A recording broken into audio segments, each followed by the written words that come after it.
Ramadan di Tanah Suci. Pernahkah Anda membayangkan bagaimana rasanya berbuka puasa tepat di pelataran Masjidil Haram? Dengan azan maghrib menggema, ribuan tangan terangkat berdoa, dan air zam-zam menjadi pelepas dahaga pertama? Atau berdiri dalam shaf sholat tarawih di belakang Ka'bah, di antara jutaan jamaah dari seluruh dunia, menangis, memohon ampun, berharap dosa-dosa luruh di malam yang suci. Suasananya bukan sekadar haru, tapi benar-benar menggetarkan jiwa. Tak heran, banyak orang menyebut umroh Ramadan sebagai perjalanan ibadah paling istimewa seumur hidup. Bahkan Rasulullah menyebut pahalanya setara dengan haji.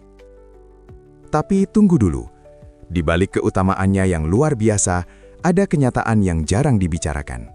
Biayanya melonjak tajam, masjid penuh sesak, cuaca panas ekstrim, fisik diuji, tenaga terkuras, dan jadwal ibadah sangat padat. Kalau datang tanpa persiapan, bukan khusyuk yang didapat, justru kelelahan. Lalu bagaimana caranya agar umroh Ramadan 2026 tetap lancar, nyaman, dan penuh berkah? Apa saja yang wajib disiapkan sejak sekarang?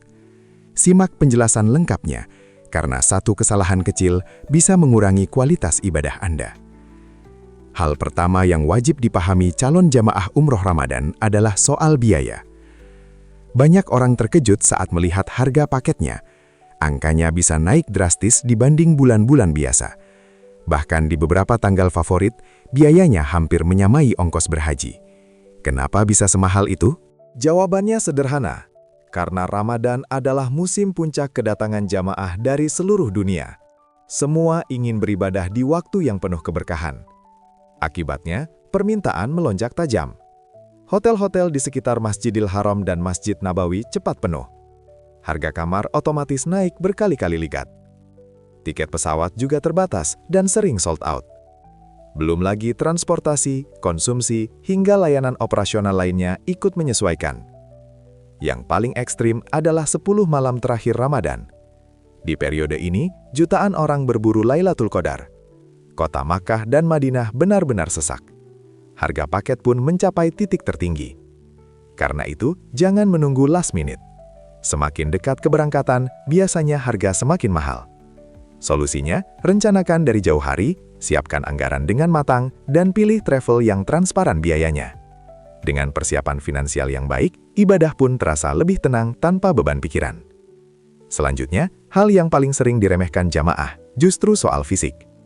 Banyak orang berpikir umroh itu cuma ibadah ringan, datang, tawaf, sholat, selesai. Padahal kenyataannya jauh berbeda. Bayangkan ini, Anda berpuasa hampir 14 jam setiap hari, di tengah cuaca panas yang bisa menembus 40 derajat Celcius. Ditambah jutaan jamaah dari seluruh dunia yang berdesakan di pelataran masjid. Untuk sekali tawaf saja, Anda bisa berjalan kaki berkilo-kilometer. Belum lagi sa'i bolak-balik Safa Marwah, tarawih panjang, qiyamul lail, dan aktivitas ibadah lainnya. Kalau stamina tidak disiapkan, tubuh bisa cepat lemas, dehidrasi, bahkan pingsan. Karena itu, persiapan fisik sebaiknya dimulai jauh sebelum berangkat. Biasakan olahraga ringan seperti jalan kaki 30 menit setiap hari, atur pola tidur, kurangi begadang, dan perbaiki asupan gizi. Saat di Tanah Suci, jangan lupa makan cukup saat sahur dan berbuka, serta perbanyak minum air zam-zam atau air putih agar tubuh tetap terhidrasi. Ingat, ibadah bukan soal memaksakan diri. Tubuh yang sehat akan membantu Anda beribadah lebih lama, lebih fokus, dan lebih khusyuk.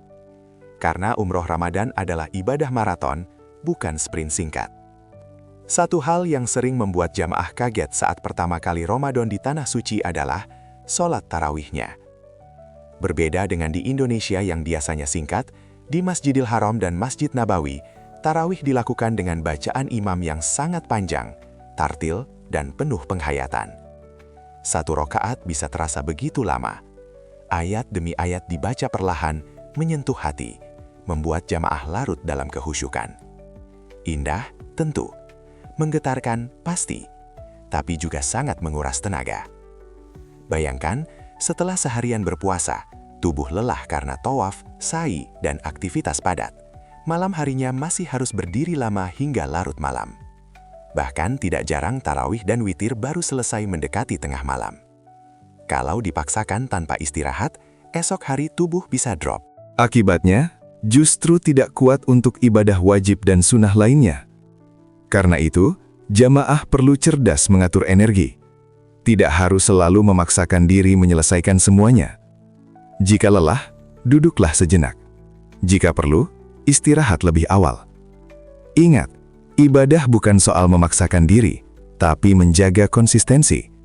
Lebih baik stabil dan khusyuk daripada kuat di awal lalu tumbang di tengah perjalanan. Satu kesalahan yang sering dilakukan jamaah umroh Ramadan adalah terlalu banyak menghabiskan waktu untuk aktivitas di luar ibadah. Baru sampai Mekah, langsung sibuk belanja oleh-oleh. Pindah ke Madinah, jadwal city tour penuh. Akhirnya, tubuh lelah, waktu habis, ibadah justru tidak maksimal.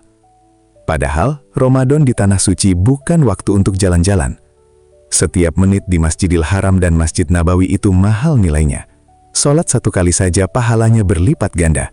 Doa lebih mustajab, suasana hati lebih mudah tersentuh. Sayang sekali kalau kesempatan langka ini justru habis di pusat perbelanjaan.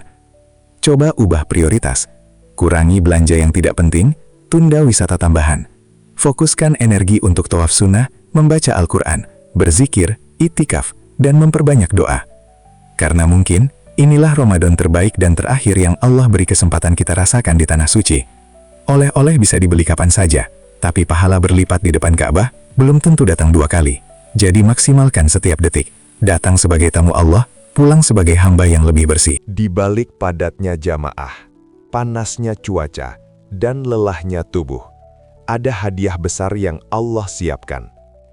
Inilah alasan mengapa jutaan orang rela berdesakan datang ke Tanah Suci saat Ramadan.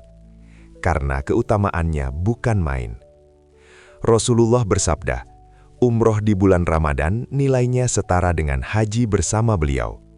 Bayangkan, 1 kali umroh, pahala seperti menunaikan ibadah haji.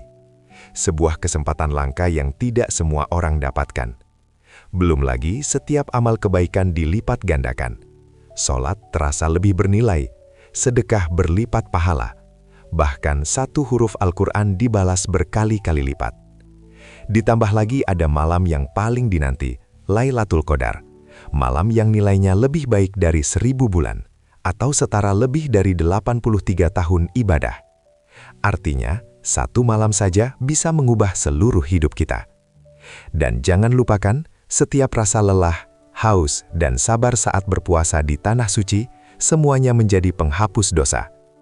Jadi ketika kaki terasa berat saat tawaf, atau tubuh letih setelah tarawih panjang, ingatlah, tidak ada yang sia-sia. Semua dicatat, semua dibalas, semua bernilai pahala. Karena di Ramadan, Allah membuka pintu langit selebar-lebarnya untuk hambanya. Pada akhirnya, umroh Ramadan bukan sekedar perjalanan wisata religi. Ini adalah perjalanan ibadah yang menuntut kesiapan ekstra, baik secara fisik, mental, maupun ilmu. Banyak orang hanya fokus pada tiket dan koper, tapi lupa menyiapkan diri. Padahal di Tanah Suci nanti, yang paling diuji bukan barang bawaan kita, melainkan kekuatan tubuh, kesabaran hati, dan ketulusan niat. Bayangkan, berpuasa seharian di tengah cuaca panas, berjalan jauh dari hotel ke masjid, berdesakan dengan jutaan jamaah dari berbagai negara, lalu tetap harus khusyuk beribadah. Tanpa persiapan matang, semua itu bisa terasa berat. Tapi kalau sudah siap, justru setiap lelah berubah jadi pahala, setiap tetes keringat jadi penghapus dosa. Karena itu, bekali diri dengan ilmu manasik, jaga kesehatan sejak sekarang, dan pilih travel yang benar-benar mendampingi, bukan sekedar mengantar. Pendampingan yang baik akan membuat ibadah lebih tenang, terarah, dan fokus. Semoga perjalanan umroh Ramadan Anda menjadi momen terbaik untuk mendekat kepada Allah, penuh keberkahan, dan pulang membawa hati yang jauh lebih bersih. Jangan lupa, like, subscribe, dan bagikan video ini agar semakin banyak yang berangkat dengan persiapan matang. Sampai jumpa di video berikutnya. Wassalamualaikum warahmatullahi wabarakatuh.